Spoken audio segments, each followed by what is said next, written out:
Welcome to the Tim Ferriss Show, folks. This is an experimental format. I am going to be putting out a short form audio in this case. Tell me if you like it. If you don't like it, what you would suggest instead by pinging me on Twitter at tferriss, 2 R's and 2 S's, hashtag TFS. This is going to be an essay, reading of an essay that many of you have not come in contact with, and that is, as a start, The Choice Minimal Lifestyle, 6 Formulas for More Output and Less Overwhelm. That is today's essay, this week's essay, and it is intended to give you some philosophical tidbits as well as practical tools that you can apply over the week or over the weekend. And it's intended to be, of course, shorter than the normal podcast, which is 1 to 3 hours in length. So again, this is The Choice Minimal Lifestyle, 6 Formulas for More Output and Less Overwhelm. I'm not going to edit this thing because, quite frankly, I don't know how. So if I misspeak at any point, you'll just have to pardon me, and I will catch myself and then correct. Here goes. I was stressed out over dog cartoons. It was 9:47 p.m. at Barnes & Noble on a recent Saturday night, and I had just 13 minutes to find a suitable exchange for a book titled The New Yorker Dog Cartoons. $22 of expensive paper. So should I go to the bestseller rack, the staff recommends rack, new arrivals, or classics? I'd already been in the store for 30 minutes. Beginning to feel overwhelmed with this ridiculous errand, I'd expected to take just 5 minutes, I stumbled across the psychology section. One tome jumped out at me as all too appropriate in this case, and it was The Paradox of Choice, Why More is Less. Now, it wasn't the first time I had seen or read Barry Schwartz's 2004 classic, but it seemed like a good time to revisit the principles. Among them, number 1, the more options you consider, the more buyer's regret you'll have, or regret in general. Number 2, the more options you encounter, the less fulfilling your ultimate outcome will be. So this raises a difficult question. In life, in many, many things, is it better to have the best outcome but be less satisfied, or have an acceptable outcome and be satisfied?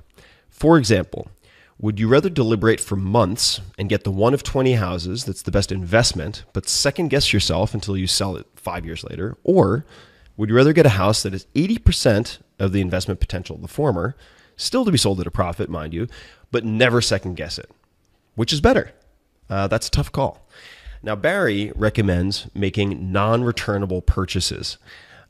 So in this case, with the dog cartoons, I decided to keep the stupid pooch cartoons. Why? Because it's not just about being satisfied, it's about being practical.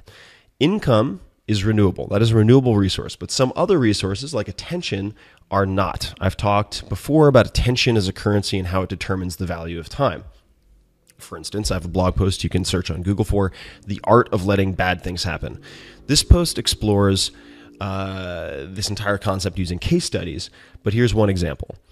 Is your weekend really free if you find a crisis in the inbox Saturday morning that you can't address until Monday morning? Okay, think about that. So if you're just about to go into your weekend and then you find a big mess in your inbox that you can't fix until Monday morning, is your weekend really free, even if you don't have something scheduled? So for instance, even if you have a scan in the inbox that lasts 30 seconds, the preoccupation and forward projection for the subsequent 48 hours effectively deletes your entire experience of the weekend. You had time, but you didn't have attention, so the time has no practical value. Okay? So time has no practical value without attention. All right, coming back to the choice minimal lifestyle idea, the choice minimal lifestyle becomes an attractive tool when we consider 2 truths, or things that I consider to be truths. Number 1, considering options costs attention that then can't be spent on action or present state awareness. Right? So considering options sort of pulls you out of the present state. Number 2, attention is necessary not only for productivity, getting things done, right? But appreciation. Attention is necessary for both of those things, achievement and appreciation. Therefore, too many choices equals less or no productivity. Too many choices equals less or no appreciation. Too many choices equals sense of overwhelm. So all in all, pretty bad thing. Some people find that religion enables a practical, choice minimal lifestyle, as religious tenets often limit the number of possible actions. And we could look at a very fun example with A.J. Jacobs. All right, A.J. Jacobs is a friend of mine. He writes for Esquire. During his year of attempting to follow the rules of the Bible literally, which is a book called The Year of Living Biblically, it's fantastic. The then agnostic A.J., well, he actually said, I am to Judaism what Italian food is to, or what the Olive Garden is to Italian food. It's just kind of funny.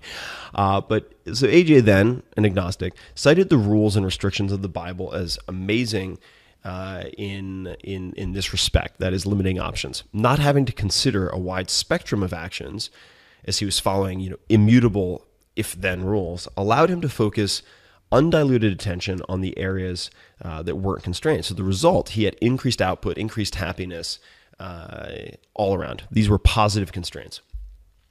Personally, even though I attended an Episcopal boarding school, I'm not religion in the conventional sense, and I don't use the term spiritual because I think it's kind of a cop-out.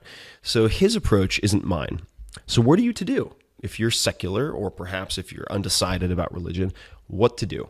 And there are 6 basic rules or formulas that can be used, regardless of denomination, to decrease the number of options you consider in life and to be, therefore, happier, more productive, and generally just a more smiley person, okay?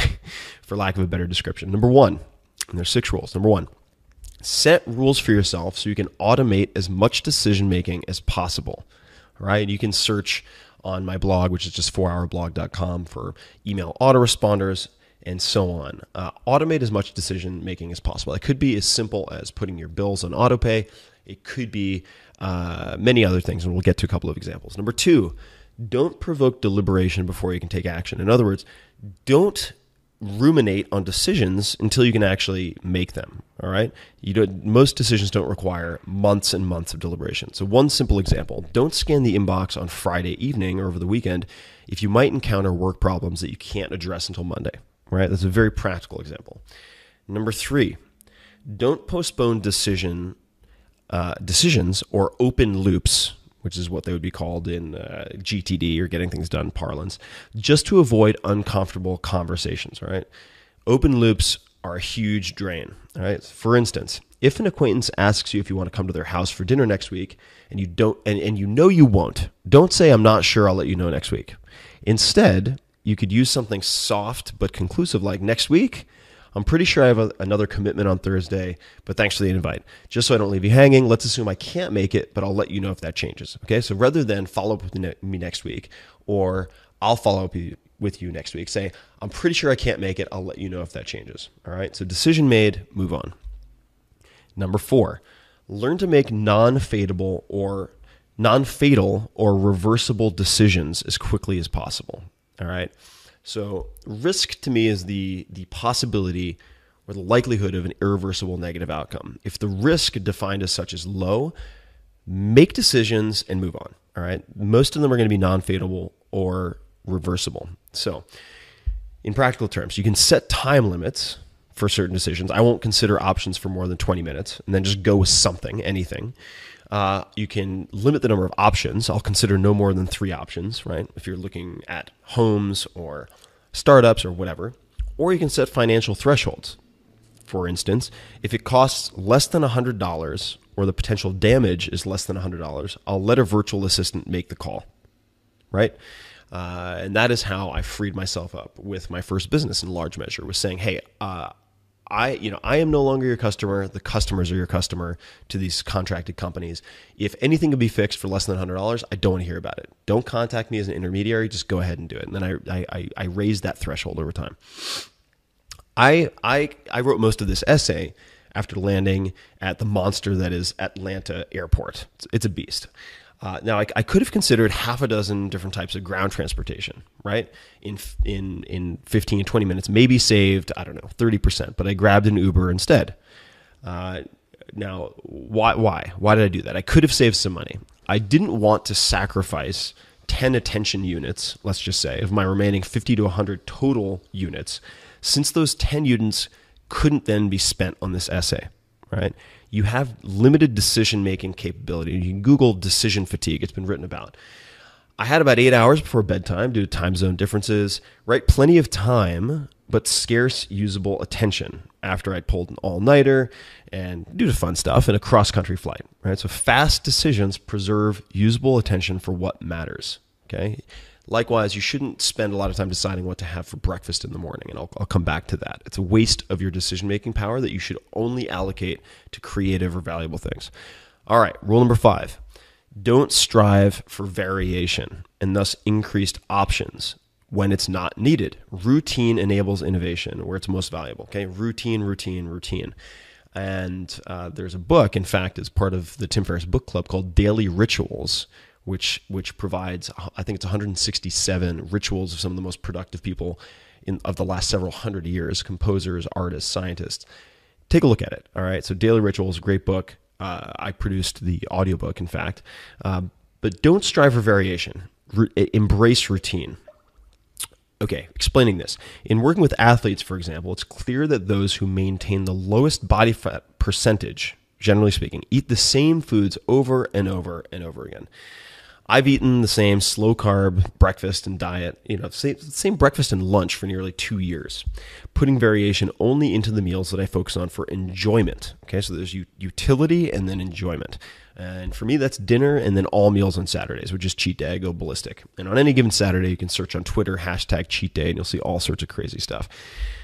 The same sort of distinction can be found in exercise versus recreation. Okay, so utility versus fun, exercise versus recreation. For fat loss and muscle gain, even as much as 20 plus pounds of muscle gain in 4 weeks, I followed the same exercise protocol, Occam's protocol, which was explained in the 4-Hour Body, with occasional experiments since 1996. That's a long time. Same thing without variety.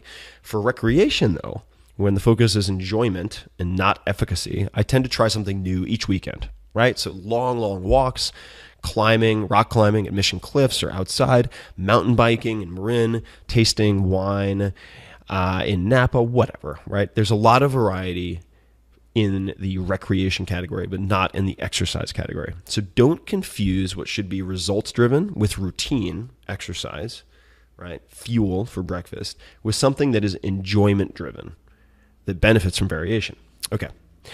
Number 6, regret is past tense decision making. All right, so think about this. Regret is past tense decision making. It's already water under the bridge, so eliminate complaining to minimize regret. All right. Condition yourself to notice complaints and stop making them with a simple experiment, like the 21-day no complaint experiment, which you can also search on the blog. If you just search 21-day no complaint experiment, my name, it'll pop right up. You take a bracelet or a rubber band, you put it on a wrist, and you snap it every time you complain. And we need to define what that means very, very carefully. What is a complaint exactly?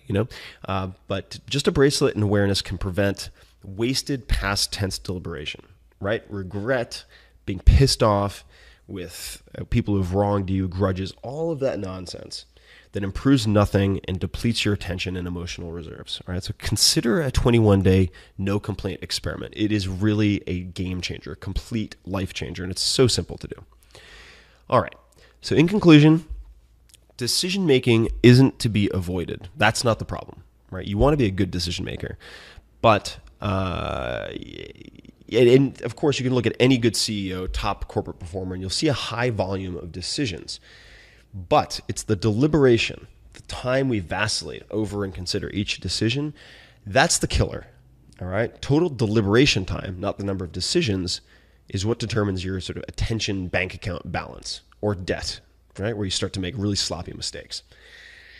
And if you look at, for instance, Herb Kelleher, Southwest Airlines, he had a journalist with him at one point, and they said, "Oh my God, your job must be so stressful, must be so difficult." And he said, "No, actually, it's really simple because I have parameters, right? Are we the lowest cost airline?" And every decision can be made through that lens. And he had the journalist sort of make decisions for him with a bunch of different proposals that came in. Lo and behold, really easy, really fast, low emotional tax, right? Because you have good rules. Okay, so let's assume that you pay sort of 10% over time by following the 6 rules that I mentioned. You cut your average decision cycle time by 40%. All right, so 10 minutes goes to 6 minutes, for example. Not only will you have much more time and attention to spend on revenue-generating activities, for instance, if that's your goal, you'll also get greater enjoyment from what you have and experience, right? And you really need to focus not just on achievement, but appreciation of what you have. You know, if you can't be happy with what you have and what you're doing, you'll never be happy with what you get or do. All right, so consider that sort of that payment over time, right? That 10% of additional cost. Literally, you could say like the things that you buy are 10% more expensive because you're cutting down your decision time. As an investment and part of your ideal lifestyle tax, it's not a loss. It is an investment in your quality of life and your results. So embrace, not only embrace, but embrace the choice minimal lifestyle. It is a subtle and underexploited philosophical tool that produces dramatic increases in both output and satisfaction, all with less overwhelm. All right? So make testing a few of these rules. There's 6 of them. You can listen to this again. It's pretty short. Make testing a few of these principles the first of many fast and reversible decisions, because most decisions aren't that risky. You can get back to where you are now, so make them faster. Okay? And I hope you enjoyed this essay. Let me know if you did. Shoot me a note on Twitter @tferriss, #TFS. If you would like more of these, let me know. If you hated it, if it's a waste of your time, please also let me know. I can do more of these. I could also do something where I answer questions, for instance. I have questions voted up, and then each week or every 2 weeks, I answer a few of them in this type of format, which is, let's say, 5 to 15 minutes. All right, that is it for now. Please visit the blog, 4hourblog.com, all spelled out. Of course, there's the normal show, the Tim Ferriss Show, with long interviews, 1 to 3 hours. Visit the blog. I hope you test some of these things out, and let me know what you think. Thanks so much for listening. It is all too appropriate in this case, and it was the paradox of choice, why more is less. Now, it wasn't the first time I had seen or read Barry Schwartz's 2004 classic, but it seemed like a good time to revisit the principles. Among them, number 1, the more options you consider, the more buyer's regret you'll have, or regret in general. Number 2, the more options you encounter, the less fulfilling your ultimate outcome will be.